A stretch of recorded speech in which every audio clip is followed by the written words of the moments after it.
Yo, what's going on, guys? It's Robbie.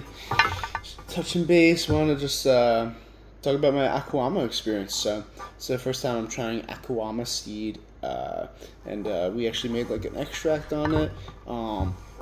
We took an extract and then we kind of refined it and made it a little bit stronger. So, this is it right here. This is kind of the dose I took.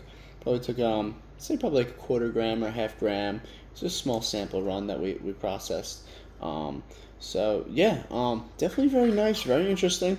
I was told in Akuamma seeds, work on the opioid receptor, which I guess it is what it is doing, but I'd say it's much more different than like kratom or something. Normally kratom, I'm definitely like, yeah, I feel like a flushness. I feel warm. I feel kind of like a little uplift. A little euphoria. This is like not. It's definitely very different. Not in a bad way. To me, it's like I kind of feel like more stimulated, focused. I kind of feel like I'm on ginseng or something. It could be that I had a small enough aquama that I'm feeling like the stimulating properties. Normally when you have kratom, you normally feel stimulated first before you feel relaxed. So could very well be I'm just on a small dose, and this is the aspect of it to a small dose. But excuse me, even when I take kratom in small doses, I personally feel like I am stimulated, but I'm also more relaxed. This is just straight mental clarity, focus.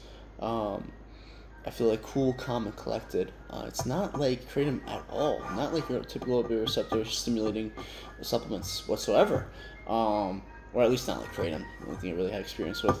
But it is its own thing. I really do like it. I find it almost as a very nootropic.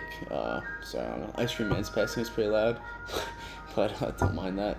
But yeah, I find it almost like a nootropic stimulating supplement. Very focusing, very sharp, very mentally aware and alert. I was very tired before. I feel like my eyes are a little lifted on the top of my eyelids, like kind of like lifting up a little like that. Kind of feel like a little bit of like a headband effect, slightly. Overall, do kind of feel like a little muscle relaxation or muscle numbness, very subtly. Um, but off the quarter gram, the half gram that I took, I'd probably say I feel it's actually kicking in a little bit more now as I speak on this, but maybe 4, 5. Yeah, I believe it's a smaller dose. I think I might need to take upwards more to a gram, 3 grams for a solid, strong dose. But it is kind of kicking a little bit more now. I'm kind of getting a little bit of like in my eyes, or kind of feeling like almost like a drunk eyes, like kind of going crisscross a little, kind of a little distortion or something like that. With that, I'm actually getting a little bit more euphoria. I'm feeling like a little more smiley and happy and stuff too. So overall, really nice, unique one. Um, yeah, it's very different than I thought it was gonna be. I thought it was just gonna be like typical opioid receptor stimulation type thing. But even though it does stimulate, it doesn't mean that there's other receptors that the Akuamma seed isn't working on or not. I think I'm getting other properties. I definitely have to deep dive a little bit more on this and explore this plant and see why I'm getting such a unique experience. But it could be just my bioassay and how I respond. But nonetheless, I really do like this. It's a really enjoyable one. I'll definitely have to enjoy this more often in moderation. So appreciate you guys tuning in, checking it out, and cheers to the Akuamma seed. Peace.